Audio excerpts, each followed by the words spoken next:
Be fierce. Like that time when they kicked me out of theater school, and so I decided to drop out and move to Barcelona to write plays and to speak Spanish. And I didn't know until I got on the ground that they speak Catalan. And I had never met the family that I lived with until I got off the train. Everything is connected. Like that time 10 years ago when I shot my first wedding, and then I shot more in 3 countries and 8 states and 67 cities. And the year my father was dying, I shot 31 father-daughter dances. Include everything. Like that time when I was the artist in residence at Platform, working on a performance piece about grief after my father died. And I created an installation piece including 209 portraits of other women with their fathers. My job and my work are not separate. Everything is included. Teach others. Like that time I was teaching a subversive pop-up art class to Platform Art Lab students. And we asked the question, what do artists and terrorists have in common? And we made art that was anti-establishment, but pro-social. And these are vending machines installed on the 16th Street Mall that vend art. People over ideas.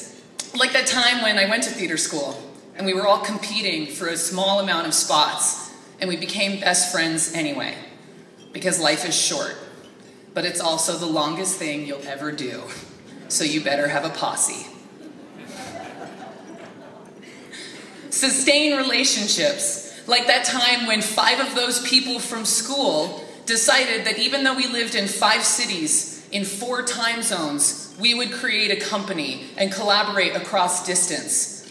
And we made 11 collaborative art projects over 5 years involving over 100 artists from all over the world. Participate. Like that time I found that tiny clay figurine and I looked up the website that was printed on the back and learned about an artist working in Nebraska who was seeding the world with his clay vermin. And so when I traveled, I put him in my pocket and I left him on the railing by the Galata Bridge in Istanbul. Go off map. Like that time that Joe and I ditched the map and just kept driving in the south of France, and we discovered the vineyard that wasn't open to the public, but the guy let us in anyway with his crazy cut-off jean shorts and his Picasso t-shirt, and he was actually wearing a beret, and he let us drink his wine, and he gave us free goat cheese and bread by the handful. Do it today. Like that time that I started an artist in residency program out of my garage. Because waiting 20 years until the vision that I have in my head of the multi-million-dollar art compound in the mountains is a little bit too long to start living my dreams. I have to start living some version of my dreams today.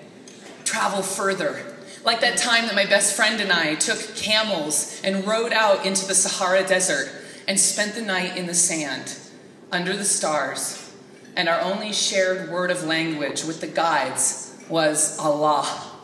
Alhamdulillah, mashallah, thanks be to God. God is great. Buddy up. Like that time when this really weird, annoying, redheaded kid came up to me my first day of freshman orientation in college and said, I have a feeling that you and I are going to be great friends. And I thought, I doubt it. And it turned out that he was right. See what's in front of you. Like the time when that best friend took me to the Islamic Republic of Mauritania in West Africa.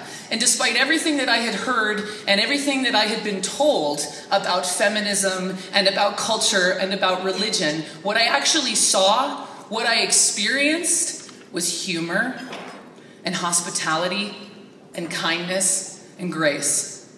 Invest in people. Like that time when I met Edith and Kenny and Joanne and Sharif and Patrick and all the other students involved with Uganda Project, and I made a commitment to help support their education so that they could worry about solving Uganda's problems from the inside. Expose your assumptions. Like the time when I was bigger, a lot bigger, and I went to Thailand and had a woman touch me on the stomach and look me in the eye and say, I want to look like you. And I realized that there is no single definition of beauty.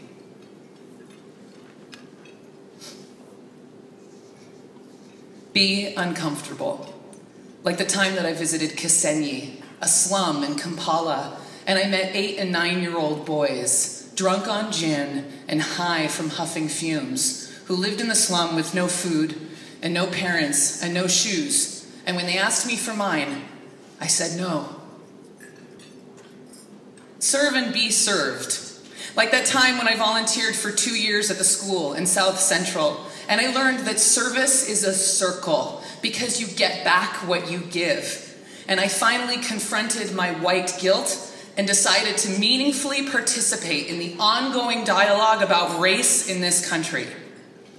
Take it further, like that time when 6 of those students from Crenshaw flew to Colorado to volunteer at Adams Camp, an organization serving the special needs community, because service is a circle and no one is the last stop.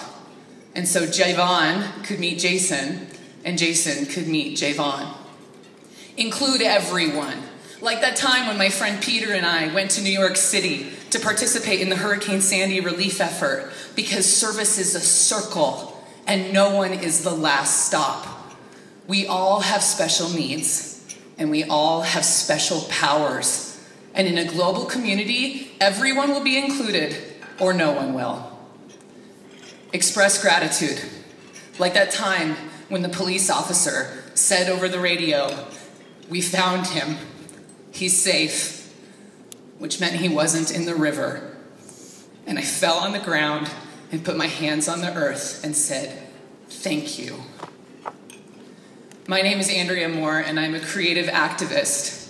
I use writing, performance, and photography to foster connection and dialogue across cultural and social lines, and I tell stories. I'm grateful to be here. Thank you for including me.